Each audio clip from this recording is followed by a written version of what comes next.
Lepo pozdravljeni, drage gledalke in gledalci, v novi epizodi kanala Zdravje. Danes bo spet ena taka poljudno znanstvena oddaja, kot smo jih vajeni. Namreč naš gost je doktor farmacije. Pa bom že kar vas najprej takoj vprašal, ali veste, kaj se dogaja z vitamini, z minerali, z rastlinskimi izvlečki, ko jih enkrat zaužijemo? Kaj se zgodi z njimi, ko pridejo v globine našega telesa?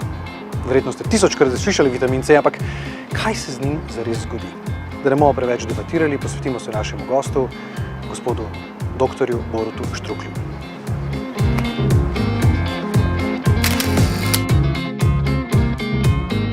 Lep pozdrav, doktor Štruklj, hvala, ker ste z nami v našem kanalu. Bomo imeli danes en tak mal poljudno znanstveni diskurs. Tako, seveda, jaz sem zelo vesel, da ste me povabili, hvala lepa. Torej, vsi smo že milijonkrat slišali za vitamin C, a ne? In super, je zelo dobro pomaga in veliko ga uporabljamo, ampak kar se mene tiče, jaz, ki ga dam v usta in pogoltnem dol, jaz ne vem več, da obstaja. Kaj se z njim dogaja? Kaj se z njim pravzaprav dogaja? No, vitamin C je za razliko od nekaterih drugih vitaminov res enkraten, zato ker ga naše telo enostavno ne more proizvajati. To pomeni, da ga moramo zaužiti s hrano, z prehranskimi topnili, kakorkoli že. Zanimivo je, da seveda vsi mislijo, da je največ vitamina C v kislih sadežih, recimo kot so pomaranče, limone in tako naprej, ampak temu ni tako. Največ vitamina C, kar se hrane tiče, paprika, krompir, recimo Slovenci največ vitamina C zaužijemo s krompirjem, sicer se ga nekaj uniči pri kuhanju, ampak recimo polovice ga ostane. Drugače pa kaj je pravzaprav vloga vitamina C? Vitamin C je kofaktor pri različnih fizioloških procesih v našem organizmu. Kaj to pomeni? Skratka, različni encimi, različni modulatorji ne morejo delovati, če tega vitamina C ni dovolj. Problem pri vitaminu C pa je nekaj, da se ga ne more zaužiti na zalogo. Mogoče lahko nekaj dni seveda drži, potem pa ga primanjkuje. Vitamin C se izloča preko ledvic, tako da tudi pretirano veliko vitamina C nima smisla naenkrat zaužiti, ampak ga moramo nekako redno skozi daljše obdobje. Dozirati. Tako, dozirati. Zanimiva je zgodba vitamina C in skorbuta. Skorbut je skratka vnetje dlesni, odpadanje zob, to je samo en od znakov, potem pa se pride do hudih težav. Mornarji, ki so potovali skozi recimo 200-300 dni ali pa recimo celo leto vse okoli sveta iskali različna nova teritorije, so množično umirali, dokler niso ugotovili, da jim manjka ravno in samo vitamin C. Z uvedbo kislega zelja, pomaranč, limon in tako naprej so zadevo rešili. Torej, vitamin C je en od najbolj pomembnih kofaktorjev v delovanju fiziološkega sistema različnih organov in je nujno potreben. Pri čemer moramo seveda paziti, da res ne pretiravamo, kot sem rekel, kaj to pomeni. Nekako 1 gram vitamina C na dan je že zgornja meja, običajno je recimo 100 do 200 mg, ki ga lahko zaužijemo ali z različno hrano ali pa s prehranskimi dopolnili. Tako. Ampak eno je, da pojemo dovolj C vitamina za normalno življenje. Kaj pa, če smo športniki, kaj pa, če smo noseči, kaj pa, če se pobiramo po neki bolezni, kaj pa, če smo, ne vem, zelo stari mogoče, ali pa, če smo, ne vem, 150 kg težki, ali pa tako naprej. Se pravi, kaj pa takrat? Tako, temu rečemo pač določene ciljne skupine. Ciljne skupine, kjer je potreba večja, vendar še vedno ne pretiravamo, torej 1 gram je že zelo, zelo veliko, praktično ni potrebno več. Pomembno je pa še nekaj, kdaj zaužijemo vitamin C in ob kakšni hrani. V smislu, torej, če se le da, zaužijemo vitamin C zjutraj na tešče, recimo z dovolj veliko količino vode. Zakaj je potrebna tekočina?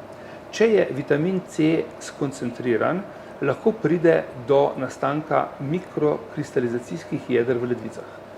Torej, kaj to pomeni? Premalo tekočine, preveč vitamina C lahko vodi do nastanka ledvičnih kamnov ali pa peska in tega si ne želimo, noben si tega ne želi, torej to je narobe. Torej, veliko vitamina C lahko samo z veliko tekočine. C vitamin je, tako kot eden od mnogih, tudi vodotopen, Tako je. Se pravi, da se tudi izloča potem lahko. Točno to, torej ta se ne absorbira, torej se absorbira, se ne kumulira, tako kot se recimo vitamin A ali pa recimo vitamin E, ta se lahko dalj časa nabira. A je še kakšen vitamin, ki je v tem obdobju zelo pomemben? Tako, poleg vitamina C, zadnje študije zadnjih nekaj let in to so resne znanstvene študije, kažejo veliko pomembnost vitamina D, ne samo pri osteoporozi, pri spremembi v starosti, ampak tudi kot obramba pri različnih pravzaprav varovalih proti napadom patogenov. Kaj so patogeni? Virusi, bakterije, različne glivice. Vitamin D, in recimo sedaj imamo pandemijo COVID-a, torej skratka se kaže kot ene vrste zaščita oziroma aktivacija tistih celic imunskega sistema, ki prve pripoznajo patogen. Torej, ko pride recimo virus ali preko dihal ali preko prebavil v naš sistem, takrat se antigen prezentirajoče celice, to so tako imenovane dendritične celice, aktivirajo in te razpoznajo patogen. Se pravi, da reč, pride virus in takoj imunski sistem prepozna ta virus. Če pravilno deluje. Če pravilno deluje, Tako. ok, rečemo, da pravilno deluje, in reagira na njega preko... Reagira preko teh celic.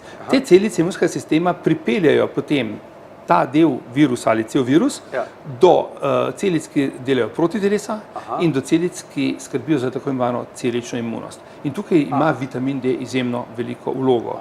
Bolj in bolj se kaže na to. Ne nazadnje so tudi pomembni vitamini skupine B, predvsem B1, B9, B12. B12 vedno poudarjamo predvsem pri veganski in pa vegetarijanski prehrani. Vegetarijanska prehrana pomeni, da je B12 prisoten, dočim pri veganski, ki je zelo striktna, pa je potrebno B12 dodajati. Ja, največ ga je, mislim, zelo veliko ga je v sirotki, čeprav vem, in seveda vegetarijanci mlečne izdelke uživajo, vegani pa ne. Pa ne, tako.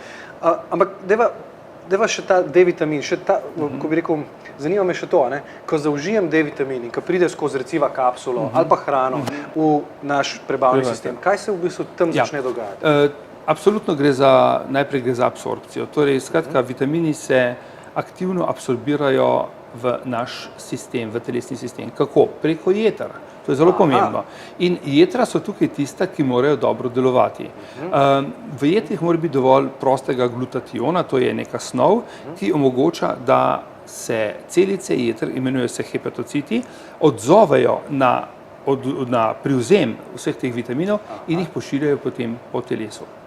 Torej, skratka, vse gre preko jeter. Jetre so neke vrste naša kemijska tovarna. Ravno tako sta oba vitamina pomembna pri delovanju ne samo imunskega sistema, ampak tudi protivnetno. No in sedaj prihajamo na področje, ki je zopet zelo pomembno, kronične in akutne vnetne bolezni.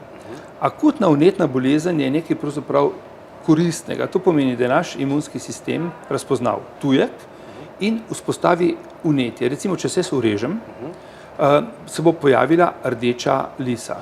Večja kot je rdeča lisa, bolj aktiven je moj imunski sistem. To pomeni, bolj sem prepoznal tujek, limfociti B, limfociti T celice prihajajo in poskušajo to odstraniti. Zato je rdečina in pa bolečina in pa mogoče oteklina. To velja za akutno vnetje. Kronična vnetja stanja so pa nekaj slabega. To pa so ulcerozni kolitis, kronova bolezen v naših prebavilih, potem je luskavica, je tudi kronična vnetna bolezen, da ne govorimo o revmatoidnem artritisu, osteoartritisu, torej vnetje sklepov, ki so generalizirana. V tem primeru pa moramo vnetni proces zmanjševati. Tukaj imamo pravzaprav zelo, zelo dobre naravne učinkovine.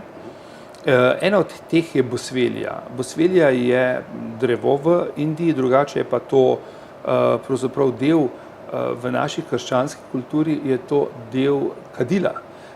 To kadilo, ki ga uporabljajo, to po različnih cerkvenih objektih, vsebuje smolo bosvelije. No, bosvelija sama po sebi zmanjšuje vnetni proces. Pri tem izvlečku pa govorimo o izvlečku iz lesa? Iz lesa pravzaprav smola. Smola, torej skratka, to je to, kar se izcedi iz recimo drevesnega okolja in sama bosvelja, vsa prehranska dopolnila, ki vsebujejo bosveljo, delujejo protivnetno. Potem imava še nekaj, ki je... Prosim. To me zanima. Zdaj, veliko je teh rastlinskih izvlečkov, reciva imamo tudi iz konoplje, iz vršičkov, imamo CBD, za katerega pa tudi vemo, da deluje protivnetno. Absolutno. Tako. No, CBD je pa seveda zgodba zase. Kanabidiol je en od redkih, oziroma lahko rečemo edini naravni kanabinoid, ki nima psihoaktivnega delovanja.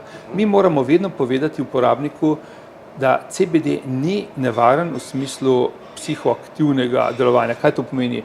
Nekdo, ko bo CBD vzel, ne bo mal zmešan, pa ne bo po kozovcih laufal, pa ne bo imel nobenih skratka težav v smislu vožnje, koncentracije in tako naprej.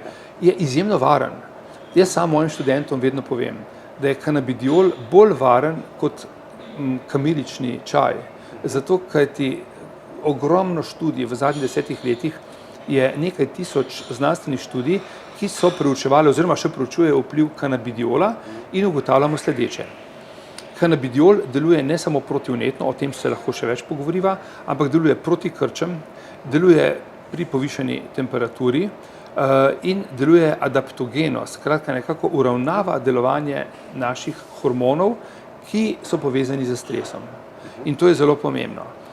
CBD ali kanabidiol se pravzaprav pridobiva iz industrijske konoplje in ne iz indijske konoplje.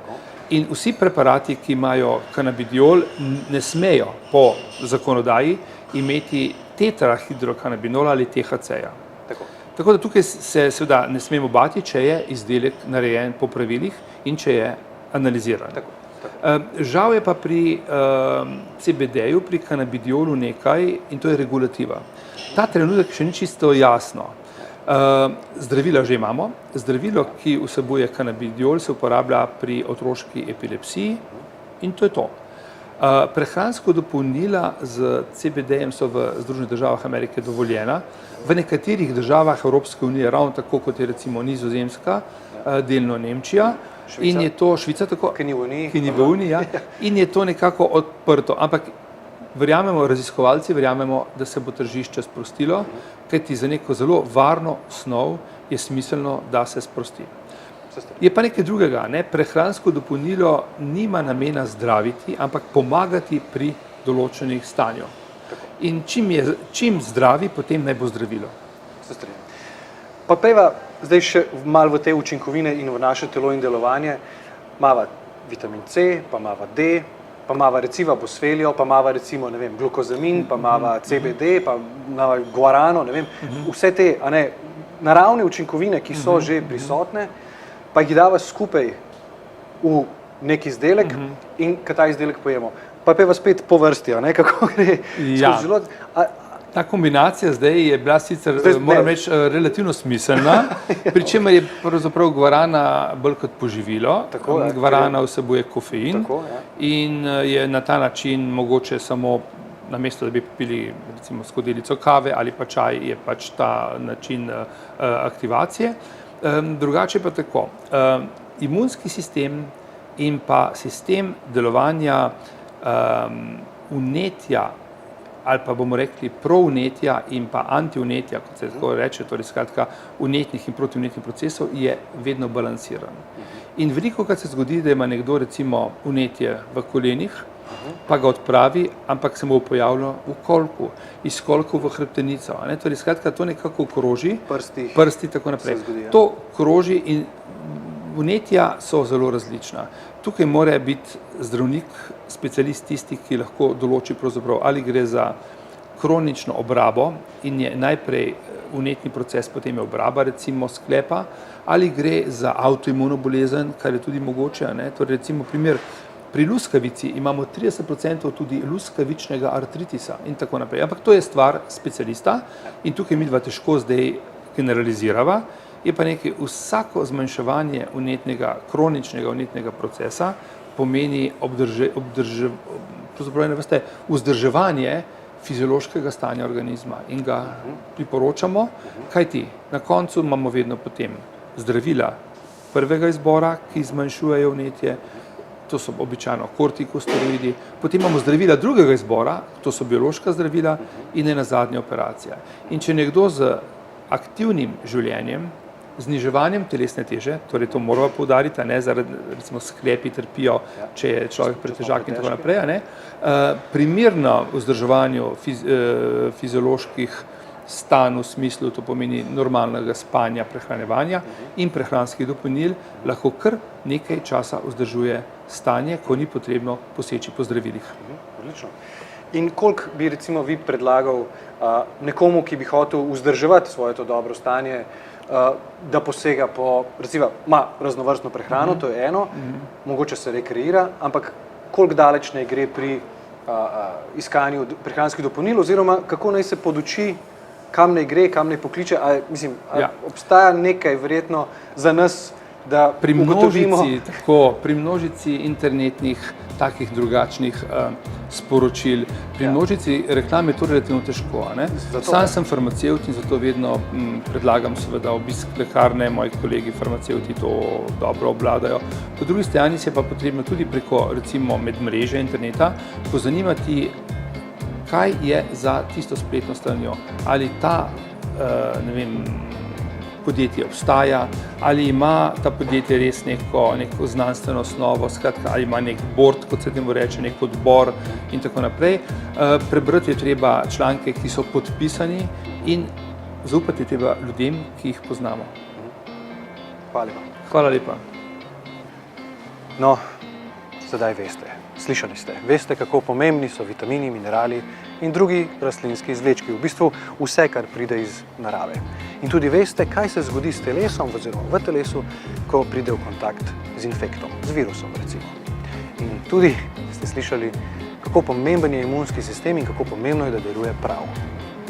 Pa povejte, koliko prehranskih dopolnil pa vi jemljete? Imate morda vprašanje za dr. Štruklja? Napišite spodaj.